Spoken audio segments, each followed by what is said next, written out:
Welcome, dear brothers and sisters, in the studio of the Sabbath School Department by the General Conference. With the help of the Lord, we have a new Sabbath School lesson for you.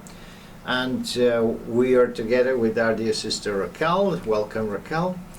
This Sabbath School lesson is a continuation of our principles of faith, and it is a very important subject related to the angels of Revelation 18.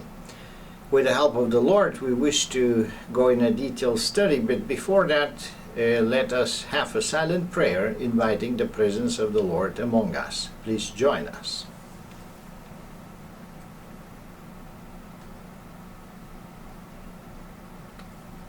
Amen. As usual, let's have a short overview on our Sabbath School lesson and see what the structure in the lesson is. We have the introduction with the undertitle Babylon. We studied already about Babylon in the previous Sabbath related to the three angels' message. But in this case, we are going to see Babylon from the point of view of Revelation chapter 17, and there is very interesting information related to it. Then come the other angel, which is the second question, and this is actually the real introduction to Revelation 18, where it is spoken about the other angel. The topic is very intense and very special, very important, and it's very possible that a lot of discussions and questions can be related to this topic. That's why it's important to moderate well the time. The next undertitle is the message. And this is the message of this angel. We're going to see what kind of message this angel have and why is that called the other angel, and there are many important things that need to be clarified into that. And then a call to come out, and this is very important addition to the first, second, and third angel message. And this is actually the seventh or last questions is appealing to each one of us to be part of that incredible, powerful angel that is doing a very important work before the very end of this human history. But now let's go and see the development of the lesson with more details and analyzing every single question. The first question, as I mentioned already, is related to Babylon, Raquel, and it says, how is Babylon portrayed in the book of Revelation, and how does it influence the earth's inhabitants? This is kind of linked to the previous lesson. And what is Babylon actually in Revelation 17 means, and how the Bible describes it? A specific description of Babylon is presented here in Revelation 17, and the description that we have is very in detail, and at the same time is very awful description that we find. First of all, is saying to us that the Babylon is the great whore. So it's a woman, but from very bad reputation and with very bad habits and practices. At the same time is presented to us in a very impressive outlooking, is wearing scarlet. At the same time is also compared like a beast. At the same time, the woman and the beast are so coordinated that even if the woman is upon the beast, look like they have the same ideas and purposes, and at the same time have a name, and the name is Babylon the Great, the mother of harlots and abominations of the earth. So what impressed us here is that it's the worst description of a woman that can be. We know that a pure, virgin, and honest woman is the symbol of the true church of God. In this specific case is also a woman, but a woman in the very last attributes that we can give to somebody is the mother of harlots, and this is how Babylon is described. So beside that, the personal description, we find also the relationship that Babylon have, and we find that have political relationships with all the kings on the earth, and as an institution, a religious institution, because we know that a woman is a symbol of church, in this case, abominable church, apostate church, that compromise the truth, manipulate the message, distortionated the gospel, and sell it for profit to political, diplomatic, and for own benefits. But at the same time, what this woman, this apostate church preach is an abomination, is exactly the opposite of the truth. And in this case bring also confusion, distortion, and abominations in abundance in front of God. At the same time, enjoy a lot of richness, admiration even from the leadership of the world, and according to the description also lead upon the people, because we see that this woman is sitting upon many waters, and we know that waters is a symbol of multitude.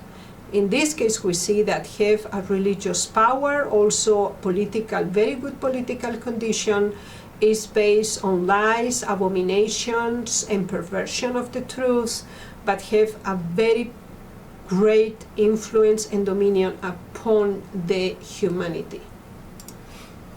Thank you very much. If you remember the last Sabbath school, we say that these topics, prophetical topics in Revelation, they have different dimension or different layers of understanding.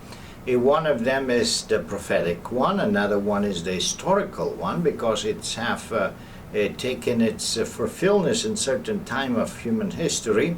And also the other one is the spiritual meaning. And we understand here that the spiritual meaning of Babylon is the confusion, everything that is mixed up with idol worship or apostate churches.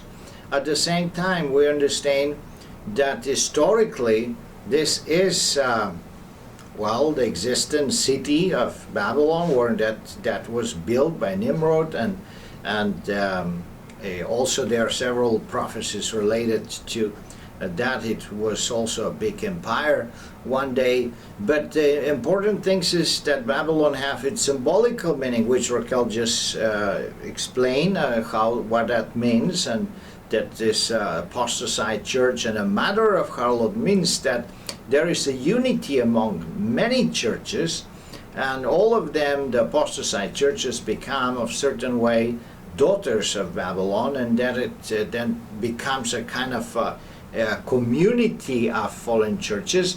And there is only one woman presented in Revelation chapter 12, as you know, with pure and shiny clothes. That is the illustration of the church of God. So there are two different women, one that is the harlot and the other that is the pure one. And we're going to see the relationship between the pure one, or the descendants of Jesus Christ, or descendants of that pure woman, and the descendants or the daughters of Babylon. This is the great battle actually that is going to take place in the end of time. Let's go forward and see what is going on with the another angel. Question number 2. And here we are, in Revelation chapter 18, verse 1.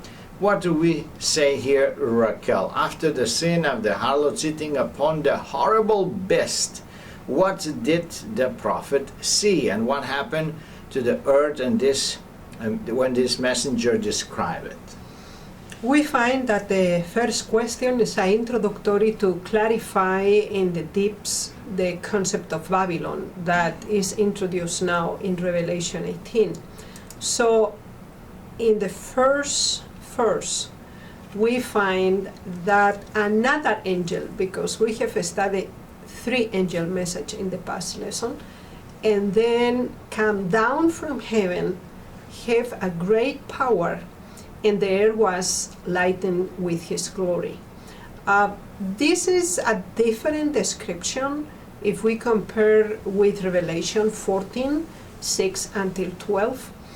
And it's interesting that this angel have a special power that accompany him. Is a great power, and this great power is presented with this light that enlightened all the earth with the glory of God. And this is important to understand that God compared the light with the truth. And we know that the truth need to be preached all over the world. This is the main purpose of the plan of salvation, to be well known, the gospel, the good news of salvation to every human being. And the Lord have established a specific time where no more excuses will be for anyone, but every inhabitant of this earth will receive this message. And please don't forget that the light is the truth, is the gospel, is the good news of salvation in Jesus Christ. And we will develop further on what is exactly more specific this light in further questions. Thank you very much. How do we know that these other angels have to do something to do with the first, second, and the third angel message? Chronologically, he does not follow up Revelation chapter 14, and it's possible that people doubt about that, but we can find several similarities with the third angel, and also the message that this angel is carrying is no doubt absolutely identical to the message of the third angel. That's why the Revelation 18 is considered as the other angel that followed, gave power to the third angels of Revelation chapter 14. Also, we need to understand that the harlot of Babylon is sitting upon the beast. And who is the beast? The beast is the civil power or the political power, and women obviously symbolize the religious power. So we see that this women sitting upon the beast means that the religious power is guiding, it's supported by the civil power, and that's how he exercised her way of dominating the world. And here it's a special message directed again against the women and the beast, in this with a special power as it is promised, and to these angels descending from heaven. But let's see now question number 3 now, how the topic continuing. Is the angel coming down from heaven and proclaiming this message to be considered as a literal or symbolic? And what clues can be found in the book of Malachi? According to the spirit of prophecy, who does this angel represent? This is a question that is actually very extensive, and since the topic is so big, we have tried to summarize as much as possible, and I'm sure that several topics have been left out of this lesson. But if more questions shows up, then perhaps in the afternoon can be discussed in a special hour. What would you say, Raquel, at this important question, number 3? When we speak about angels, as we have mentioned in the past lesson, it's clear specifically that angels have to do with message. And the message is given by a messenger. And the ones that carry this message are the people of God at the time when this message is giving. So we find here several elements that will help us to locate in the correct time these events that are presented according to Revelation 18. Malachi, the first point that explained to us in 2:7 is that angel, as we know, mean messenger. And the Lord have his messengers in heaven and on earth. In heaven are the angels, on earth are the people of God, the chosen ones, the remnant, the faithful ones. And from the other side, we find some clues in the book of Malachi that can help us to understand better. It's given to us the example of John the Baptist. Is presented as a messenger or angel that will come to prepare the way before I come. That is related to the first coming of Jesus Christ. And this messenger, without doubt, we believe and know that is John the Baptist. And what he preached came to fulfillment when Jesus Christ also began his ministry. Now, a parallel event to us is now to prepare the second coming of Jesus Christ. And exactly in this context, we have Revelation 18. And the remnant, the people of God at this time, is the one that also carried this message until the end of the earth. And if we consider the last question that we had in the past lesson related with Revelation 12 and Revelation 14, and the attributes or characteristics of the faithful ones or the remnant was exactly the patience or the perseverance in the truth, the keeping of the commandments, and also the spirit of prophecy. So this allows us to focus very clearly in the Church of God at the present time. They fulfill these attributes. So no doubts where to locate properly the time, and obviously this cannot be before Revelation 14, but only after Revelation 14. And we will come more in the details in further questions about the time where this angel began. Thank you very much. Once again, we need to remind that there are different layers of understanding of the book of Revelation, and in this case, we have the spiritual message that is available and important and good for everyone who reads it. And if the Spirit of God accused him and been member in a fallen church, then his duty is that he take hit on that prophecy and that he get out of that fallen church. But the question is that there is not only a spiritual meaning of that prophecy, but as we mentioned already, it's a historical fulfillment as well. Exactly as John the Baptist came in his time and he prepared the way to the first coming of Jesus, so also the Adventist movement before the end of time prepared the way for the second coming of Jesus. And it's very important also that each and every of these events takes place and are fulfilled in certain historical time. The first angel message symbolized, and it is exactly the Millerites movement.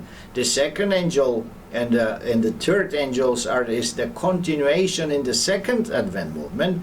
And here we have the Revelation 18, which is a special push up, the special intent of purification and fortifying the message, and this also happened in a specific time. This is not a symbolic message, but it has to do with a very specific things. And unfortunately, we have the possibility to post all testimonies related to that, but it is clear stated by Sister White in Review and Herald in November 22.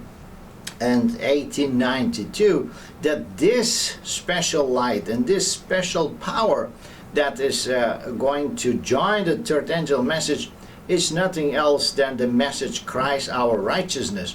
And in 1888, this message was presented as never before, and will never present it better later, as that was done in the conference in Minneapolis. So we have once again a connection with that spiritual message, but also in its fulfillment, also in the specific historical time.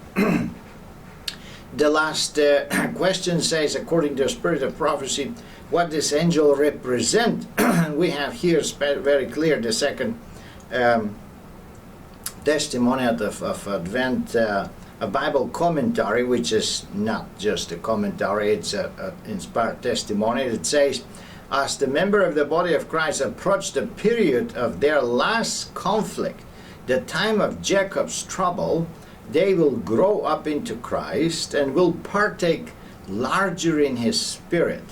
As the third angel message swells to the loud cry, and as great power and glory attend the closing work, the faithful people of God will partake of that glory. Let me show you that in the screen.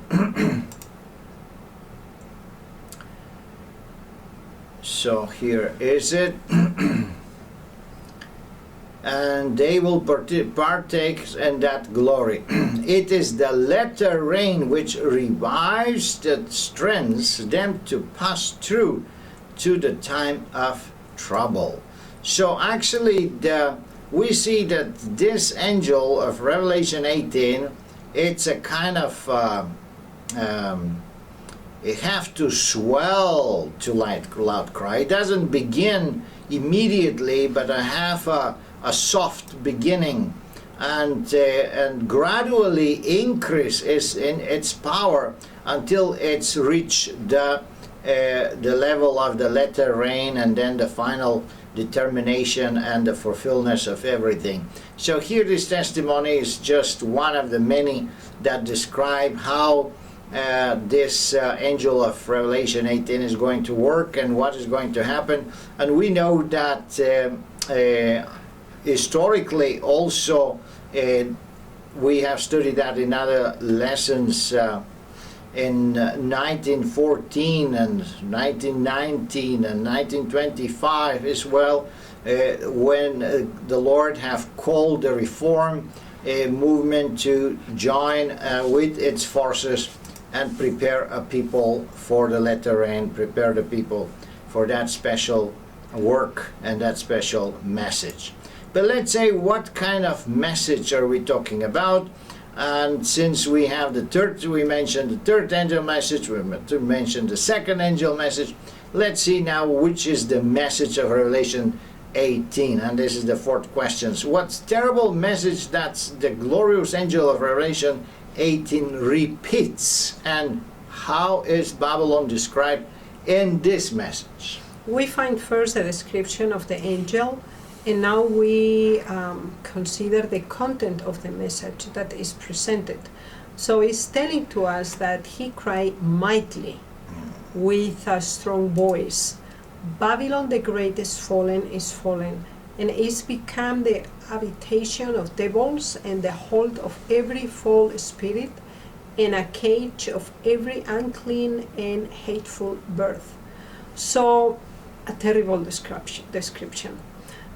We find immediately a reference with the second angel message that announced exactly the fall of Babylon in similar words, but in this case, in Revelation 18:12, we find an addition of corruptions, abominations, and terrible condition of these fallen churches. So we see that the falling of the Protestant churches that was announced in the second angel message, when we come to Revelation 18:2, all the apostate churches have accumulated even more corruption, more contamination and degradation of the message in such a measure and intensity that God considered extremely important to denounce this condition, and that a reaction need to be taken in order to separate from this terrible satanical condition. Thank you very much. Once again, we have Babylon is fallen, and it is a repetition of the message of Revelation, of the third message of Revelation 14, or the message of the third angels, of Revelation 14. But what happened really here is that we need to understand that Revelation 18 is not a person. It's not one person carry a message. It's not a new message. It's not a new revelation. It's not a new prophet that comes out with a new additions to the messages revealed until now. And this is so many times misunderstood, and time setting have taken place, and different other intention of presenting a new message have been made, and this have always failed. The reality of Revelation 18 is very clear here. It is the same message. It is the same theoretical foundation, and the only things that is needed here is the power of the Spirit, and it's needed to have a people of God that really live according to the truth and give a clear statement, clear revelation of the power of God in this related to that message, and warn the people for the second coming of Christ and all the other complication that comes with it, like the heavenly judgment and the preparation, the Christ our righteousness, that Christ died for us. It's actually not so much the condemnation of the end of the world as much as the salvation that comes through Jesus Christ that's need to be emphasized, because we see closer we come to the end that the scientists are preaching very well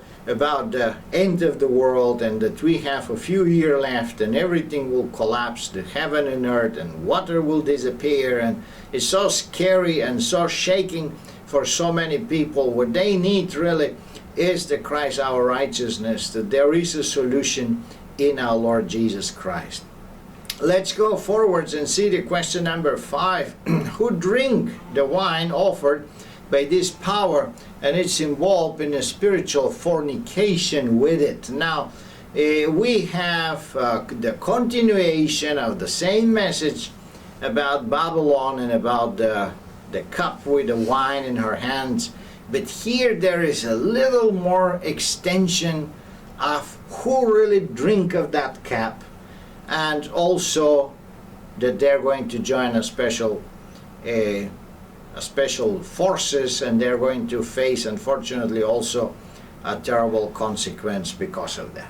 So we find two main group of people. We find the political leaders, or the leaders of the nations, but at the same time also the financial world, the system of the economics and the financial world is involved here, because it's presented with the king of the earth and also with the merchants of the earth. So we see that religious power, political power, and financial power, all three combine, work in harmony to deceive this world, to present a wrong message, to transform the original truth in something that become an error. And in this way, it's absolutely necessary to take a stand, not to be involved in a religious institution that is connected with political powers and with financial powers, in order to have the completely control of humanity and present it to them the wine of the wrath of her fornication. And this is exactly the abominations, the transformation of the truth, and the false teaching that are presented. Thank you very much, Raquel. It's a very important question, actually, and we can see the Wall Street here. It is not, I can imagine that the prophet didn't have this, this word in its vocabulary, but this is the merchandise, or the merchants in the world. That's the Wall Street. This is where the entire economy is molded, we can say, and well, all the money exchange and all the movement of finances takes place. And the kings of the world, well, that in that time, all the leaders of political governments were kings. That's why the prophet mentioned that. Today we have kings, we have presidents, we have foreign ministers, different leaders, and different forms of leadership, but all of them are described in this prophecy. And here in the testimony in selected messages, it's I wish to mention the testimony that says the message is the 18th chapter of Revelation is plain and clearly defined. For all nations have drunk of the wine of the wrath of her fornication, and the kings of the earth have committed fornication with her, and the merchants of the earth are waxed rich through the abundance of her delicious. It doesn't make the interesting things is it does not make a difference from country. All countries, all nations have done this. Perhaps in this moment, not yet all the nations are involved, but the time will come when all the nations will be involved. We see that not only the swelling or the growing of the light of the angel are, we can say, little by little, or it's growing as the light of the sun when it's the sun rays and it's lifted up, but also the business, the merchandise, the connections among the kings of the world with that harlot or that bad woman sitting on the beast will be gradually will take the total control upon the entire world and the economic powers as well. This is very important to be considered, especially if you watch the news frequently. You're going to see how true this prophecy is and how every day we can see further fulfillment of these prophecies.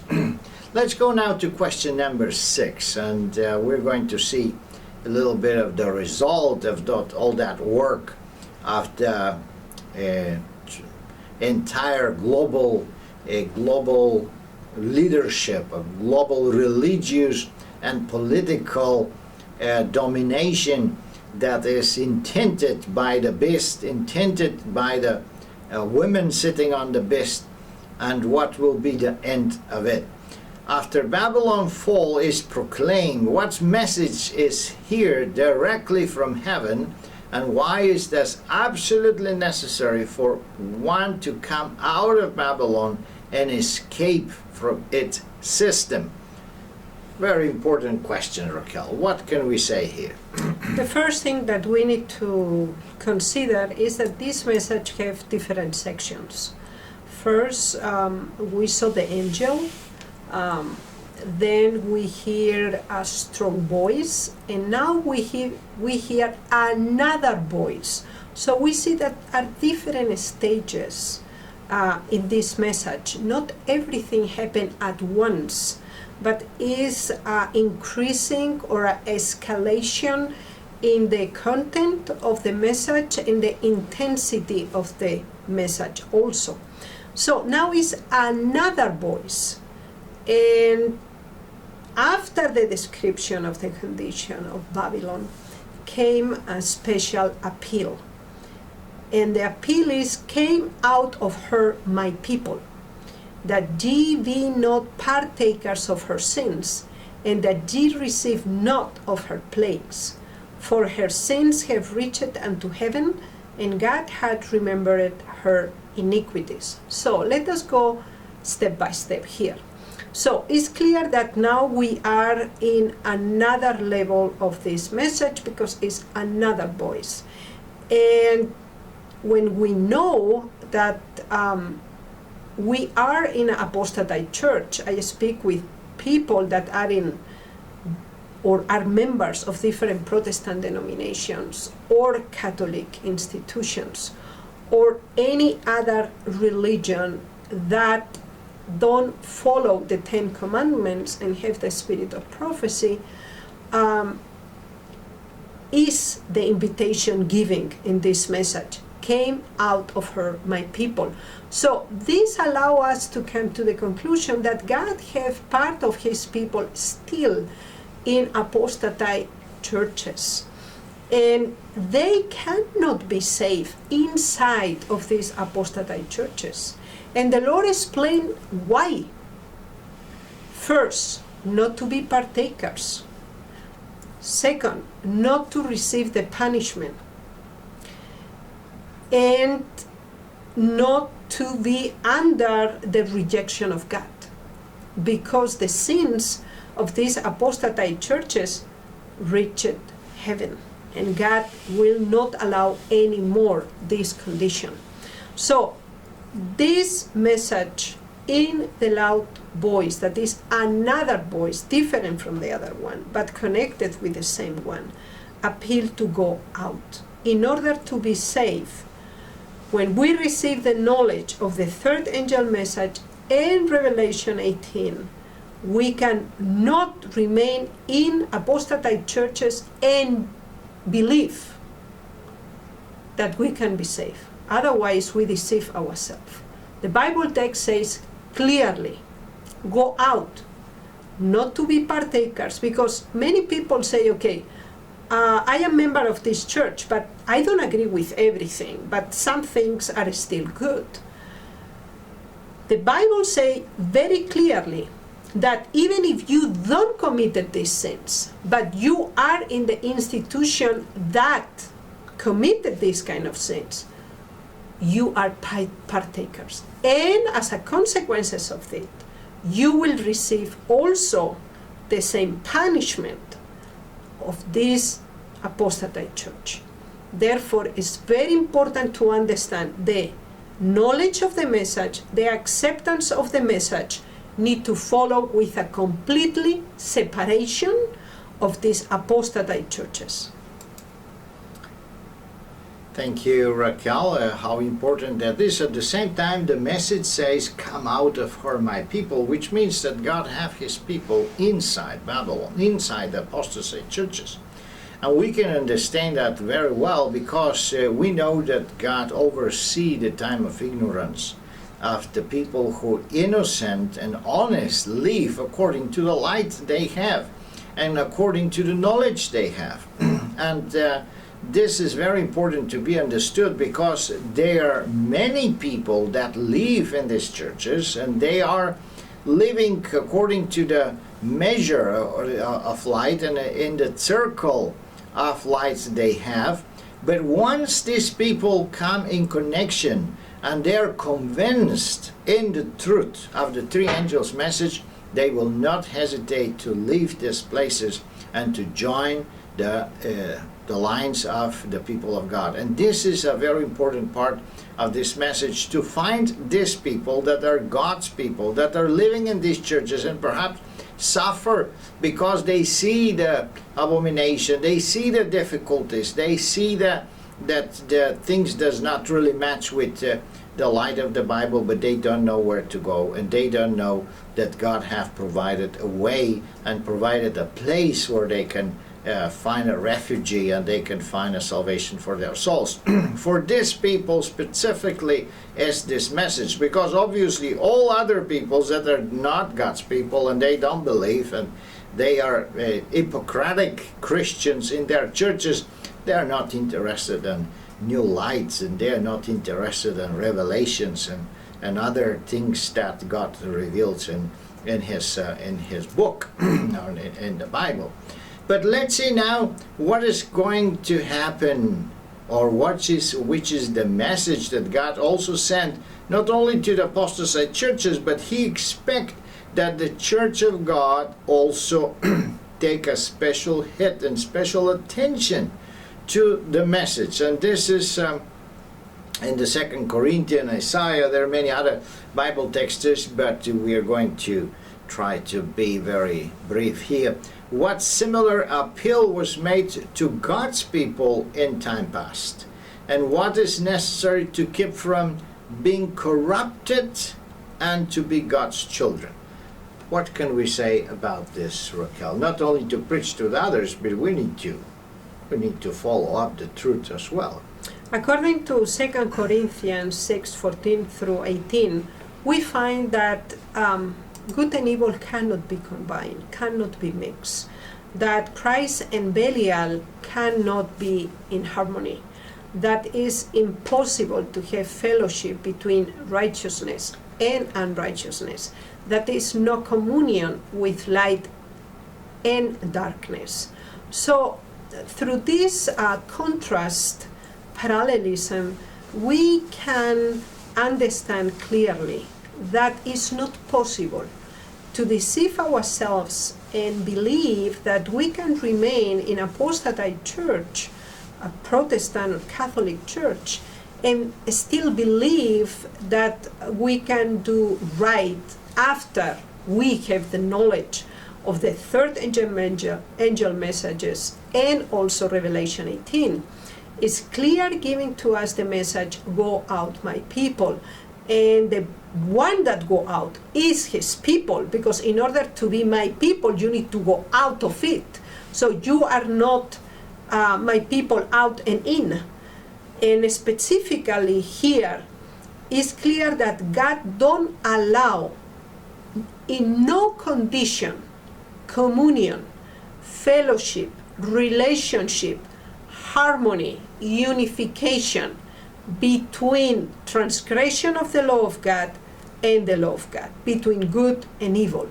And please let us think very carefully about that, because we are living in very solemn time, and the Lord is truth and is light and is one, and He don't divide His affection, His truth, and His love between half converted, no converted, or apostate Christians. Thank you very much, Raquel. Very interesting here. Actually, the testimony, one of the testimonies make a parallel to the message given to Lot and his family to leave Sodom and Gomorrah and to run for his life. It's not different with this message. At that time, messengers from God personally come to inform Lot and to take him out of Sodom. And we know what happened with his wife that looks behind, and then she turns into a pillar of salt. And this is a very important symbol to us, that we need to run out of Babylon. We need to escape Babylon. We need to disconnect with any relationship, as was mentioned with the apostate churches, because how can you give a message, leave Babylon, if we ourselves have a certain connection or relationship with these churches, or we are in certain way connected by their doctrines, which is also very dangerous. Their theology, their sophisticated ethical statements and definitions that can confuse even the well-prepared in the Word of God person.